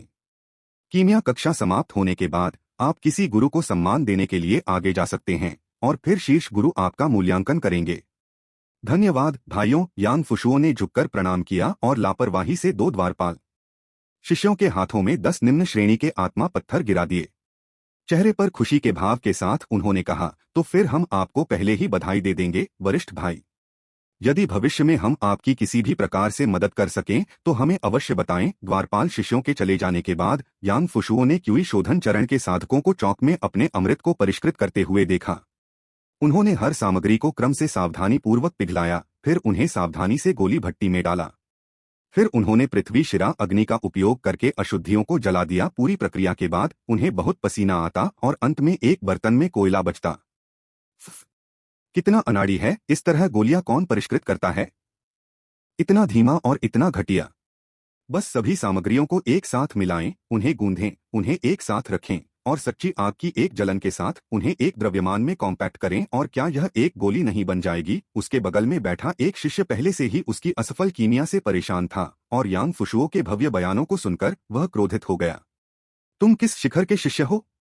यह बकवास कर रहे हो? क्या तुमने दान अग्नि संप्रदाय के अमृत का परिचय ठीक से पढ़ा भी है? अगर कीमिया का रास्ता वैसा ही होता जैसा तुम बेतहाशा दावा करते हो, तो क्या कीमियागर हर जगह नहीं होते? क्या आपने इसे पूरी तरह से पढ़ा है? बिल्कुल, मुझे यह बात कंठस्थ है। तो फिर आप सफल क्यों नहीं हुए? कीमिया के शिष्य हुआंगशेंग का चेहरा अचानक लाल हो गया और वे हकलाते हुए बोले, गोलियों को परिष्कृत करना कीमिया में सफलता और असफलता होना स्वाभाविक है। यह एक सामान्य असफलता है। अगली भट्टी जरूर जरूर सफल होगी। हाँ हाँ हाँ, मुझे आपके आत्मौचित्य में दृढ़ विश्वास की कमी पसंद है। यांग फुशुओ ने उसके कंधे पर थपथपाया जैसे कि वह किसी छात्र की पीठ थपथपा रहा हो। हुआंगशेंग तुरंत भड़क उठे। तुम्हें लगता है कि तुम ये कर सकते हो? तो फिर तुम गैदरिंग फायर पिल्स के अगले बैच को परिष्कृत करने की कोशिश करो। अग्निसंग्रहण गोली। यांग फुशुओ इस अमृत के बारे में पहली बार सुन रहा था। उसने गोली भट्टी के पास रखी 3 औषधीय सामग्रियों पर नजर डाली और पूछा, क्या ये अग्निसंग्रहण गोली की सामग्रियां हैं? हे, आप तो गैदरिंग फायर पिल की रेसिपी याद किए बिना ही बड़ी बड़ी बातें कर रहे हैं। मैं देखना चाहता हूं कि क्या आप गोली बना सकते हैं, हुआंगशेंग ने तीखे स्वर में कहा। यांग फुशुओ के आगमन ने कई फाउंडेशन स्थापना चरण शिखर मास्टर्स का ध्यान भी आकर्षित किया। यह व्यक्ति हमारे दान अग्नि संप्रदाय का अनुयायी तो नहीं लगता है ना? 0 वोट 3 बचे। आज शिखर गुरु ली जुयांग के मार्गदर्शन में क्यूई शोधन शिष्य कीमिया का अभ्यास कर रहे थे, जबकि उन्होंने एक जेड प्लेट पकड़ी हुई थी और औषधीय जड़ी बूटियों के गुणों के बारे में बताया। द गैदरिंग फायर पिल एक शुद्ध अग्नि आत्मा पिल है जो क्यूई शोधन क्षेत्र में अग्नि साधकों को उनकी साधना गति बढ़ाने में मदद करती है। यह अत्यंत प्रचंड और यांगुन्मुख है, जिसमें 3 सामग्रियां शामिल हैं, लाल सूर्य फल, ज्वालामुखी क्रिस्टल और लाल ज्वाला घास। ये सभी अग्नि गुण हैं। इनके संयोजन से अक्सर विस्फोट होते हैं, इसलिए इन अमृतों को बनाने में सबसे जरूरी चीज है धैर्य, धमाका। यांग फुशुओ की नीली आध्यात्मिक अग्नि उसके हाथ से निकलकर हवा में तीनों अग्नि तत्व सामग्रियों को आपस में गुंथकर प्रज्वलित कर दी। पास में खड़े शिष्य, जो पहले तो मनोरंजन के लिए देख रहे थे, उन्होंने तुरंत अपनी सुरक्षात्मक जादुई कलाकृतियां निकाल लीं। सभी लोग सावधान रहें, यांग फुशुओ ने उन्हें दिलासा दिया। चिंता मत करो, मैं भट्टी को विस्फोट नहीं होने दूंगा। बिल्कुल नहीं। तुमने तो उन्हें गोलियों की भट्टी में भी नहीं डाला। मैं समझ गया, तुम हम सबको उड़ा देना चाहते हो। आसपास के शिष्य तुरंत पीछे हट गए। दान अग्नि संप्रदाय के शिष्य होने के नाते वे किसी भी अन्य की तुलना में विस्फोटों के प्रति अधिक संवेदनशील थे और स्वयं की रक्षा करने में बहुत कुशल थे। जो लोग इसमें निपुण नहीं थे, वे गोली भट्टी के साथ ही अपनी मृत्यु को प्राप्त हो चुके थे। शिखर गुरु ली जुयांग, जो व्याख्यान दे रहे थे, ने अचानक अपनी भौहें सिकोड़ी, अपना व्याख्यान रोक दिया और एक उल्कापिंड में तब्दील हो गए और यांग फुशुओ के बगल में आकर उसकी लापरवाह कीमिया को रोक दिया। लेकिन जब वह करीब गया और औषधीय जड़ी बूटियों की शांत आभा को महसूस किया, तो उसने अपना हाथ वापस खींच लिया। यांग फुशुओ ने बिना किसी बाधा के अपनी केंद्रित कीमिया जारी रखी। नीले नीले स्वर्गीय स्तर की आध्यात्मिक अग्नि ने तीनों पदार्थों को एक साथ मिला दिया, जिससे जड़ी बूटियां बढ़ने लगीं और ज्वालाओं के भीतर एक तीव्र अग्नि आध्यात्मिक ऊर्जा उत्सर्जित होने लगी। अग्नि वलय, इकट्ठा हो जाओ। सियान नीले अग्निमय प्रभामंडल ने जड़ी बूटियों के चारों ओर की सारी अग्नि आध्यात्मिक ऊर्जा को एकत्रित कर लिया। कई प्रयासों के बाद लाल धुंध छा गई। अमृत पूरा हो गया। यांग फुशुओ ने हाथ बढ़ाया और 5 लाल अमृत उसके हाथ में आ गिरे। देखो, ऐसे बनाते हो अमृत। अब समझे हुआंगशेंग 5 उत्कृष्ट रूप से निर्मित अमृतों को देखकर पूरी तरह से दंग रह गया। क्या यह सचमुच काम कर गया? नहीं, यह आदमी सामान्य कीमिया पद्धतियों का पालन क्यों नहीं कर सकता? इस समय हुआंगशेंग, जिसने दान अग्नि संप्रदाय का अमृत परिचय याद कर लिया था, को लगा कि उसके विश्वदृष्टिकोण को बहुत बड़ी चुनौती दी गई है। ली जुयांग ने यांग फुशुओ की पूरी कीमिया प्रक्रिया को देखा और बहुत आश्चर्यचकित हुआ। एक क्यूई शोधन साधक को इस तरह नंगे हाथों से कीमिया करने के लिए कम से कम पृथ्वी स्तर पर असाधारण रूप से उच्च गुणवत्ता वाली सहज आध्यात्मिक ऊर्जा की आवश्यकता होती है। आपका नाम क्या है? आप किस परिवार के साधक हैं?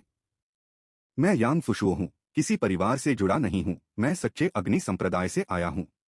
हमारे यहाँ पुरस्कार मिलते हैं, है ना? यांग फुशुओ ने यह सुना तो उसे अपना सा मांगना पड़ा। अगर यह मुफ्त है तो क्यों नहीं?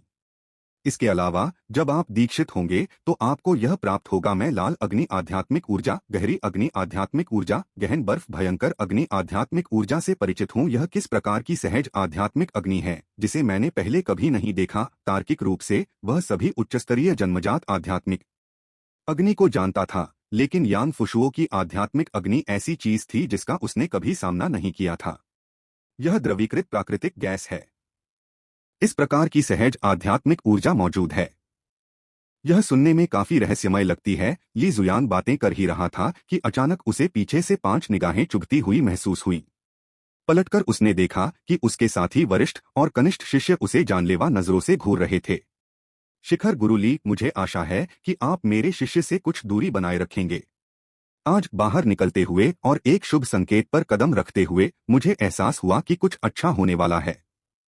इस युवक का भाग्यभूत अग्नि शिखर है। चलो दीदी के घर चलते हैं। वो तुम्हें सिखाएंगी कि अपने अंदर की लौ कैसे जगाए। कुछ फाउंडेशन स्थापना चरण के बुजुर्गों ने यान फुशुओ को घेर लिया।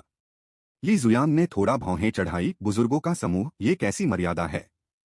एक अच्छे शिष्य को स्वीकार करने के लिए आपने सारी शर्मिंदगी त्याग दी है। मैं आपकी बात कर रहा हूँ बहन मियाँ। ऐसा क्यों न हो कि जब मेरा शिष्य मेरे कीमिया दांव में निपुण हो जाए तो वह एक एक करके सभी शीर्ष गुरुओं के पास जाए। इस तरह आप सभी भी इसमें शामिल महसूस कर सकेंगे। आखिरकार मैं बहुत उदार हूँ। अन्य लोग, धिक्कार है तुझ पर ली जुयांग। पिछली बार तूने मुझसे एक अच्छा शिष्य छीन लिया था और आज फिर से एकाधिकार जमाना चाहता है। शिष्यों को स्वीकार करना व्यक्ति की योग्यता पर आधारित होना चाहिए। यह लो मेरी भूत अग्नि खा लो और 1 साल तक बुरे सपने देखो। कल मैं तुम्हारे मेडिसिन गार्डन पीक के अमृत को जला दूंगा। शिखर गुरुओं के समूह ने शिष्य को लेकर झगड़ा शुरू कर दिया। यांग फुशुओ ने अभी भी चकित हुआंग शेंग की ओर कंधे उचकाते हुए कहा, देखा, मैं वास्तव में इसे संभाल सकता हूँ। आओ अपने बड़े भाई द्वारा बनाई गई गैदरिंग फायर पिल को चखकर देखो। हुआंग शेंग कुछ उलझन में था। उसने एक गोली अपने मुंह में डाल ली। इससे अपार अग्नि आध्यात्मिक शक्ति प्रस्फुटित हुई, जिससे उसकी साधना तकनीक अनायास ही चलने लगी और उसने उन अग्नि गोलियों के प्रभाव को दोगुना कर दिया जो वह आमतौर पर खाता था। इससे पहले कि वह कुछ बोल पाता, अगले ही पल उसके शरीर से एक चूषण शक्ति निकली। अग्नि आध्यात्मिक ऊर्जा आसपास के शिष्यों के शरीर से रिसने लगी तथा उसकी ओर घूमने लगी। आह, इसका इतना चमत्कारी असर भी होता है। इस बिंदु पर हुआंग शेंग को लगा कि उसके सामने खड़ा आदमी एक सच्चा गुरु था और वह उसे वरिष्ठ भाई कहने से खुद को नहीं रोक सका। अन्य शिष्य भी मन ही मन आश्चर्यचकित हुए। यांग फुशुओ के हाव भाव थोड़े बदले। छोटे भाई, क्या तुम्हारा शरीर आमतौर पर अच्छी तरह प्रशिक्षित है? तुम्हारी सहनशक्ति कितनी अच्छी है? मैंने कुछ शारीरिक शोधन अमृत पी लिए हैं। वरिष्ठ भाई, आप अचानक ऐसा क्यों पूछ रहे हैं? पृथ्वी की शिराओं को देखो। उस क्षण पृथ्वी की अग्नि जो गोली भट्ठी को गर्मी प्रदान करती थी, धीरे धीरे स्थानांतरित हो गई और भट्ठी के नीचे से एक प्रचंड आग की लपटें उठने लगीं। यह सीधे हुआंग शेंग के डेंटियन के लिए आ रहा था। धत तेरी की धमाका! ली जुयान ने अपनी आस्तीन लहराई, जिससे पृथ्वी शिराओं की आग वापस लौट गई। फिर स्थिति को फिर से स्थिर करने के लिए एक व्यूह रचना स्थापित की। हुआंग शेंग, जो बाल बाल बच गया था, कांपते हुए जमीन पर बैठ गया। भाई, क्या यह गैदरिंग फायर पिल है? यांग फुशुओ ने एक पल के लिए सोचा, बस इतना बता दो कि यह इकट्ठा होता है या नहीं। ली जुयान ने अपनी आस्तीन को झटका और यांग फुशुओ के हाथ से अन्य 4 गैदरिंग फायर पिल्स विशेष ले ली। मैं ली जुयांग हूँ, मेडिसिन गार्डन पीक का शिखर गुरु।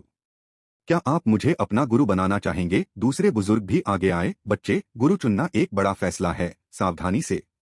मेडिसिन गार्डन पीक की पृथ्वी अग्नि सबसे कमजोर है। कीमिया में उसका अनुसरण करने का मतलब स्वाभाविक रूप से एक घाटी से शुरुआत करना है। इस समय यांग फुशुओ ने निर्णय लेने में जल्दबाजी नहीं की। उसने आकाश की ओर देखा और धीरे से पूछा, पूर्वज? ली जुयांग, समझ गया गुरुजी, कृपया अपने शिष्य का प्रणाम स्वीकार करें। यांग फुशुओ ने तुरंत ली जुयांग को अपना शिष्यत्व सौंप दिया। दान अग्नि संप्रदाय औपचारिकताओं के बारे में कोई झंझट नहीं करता। गुरु शिष्य संबंध स्थापित करने के लिए एक ही प्रणाम पर्याप्त था।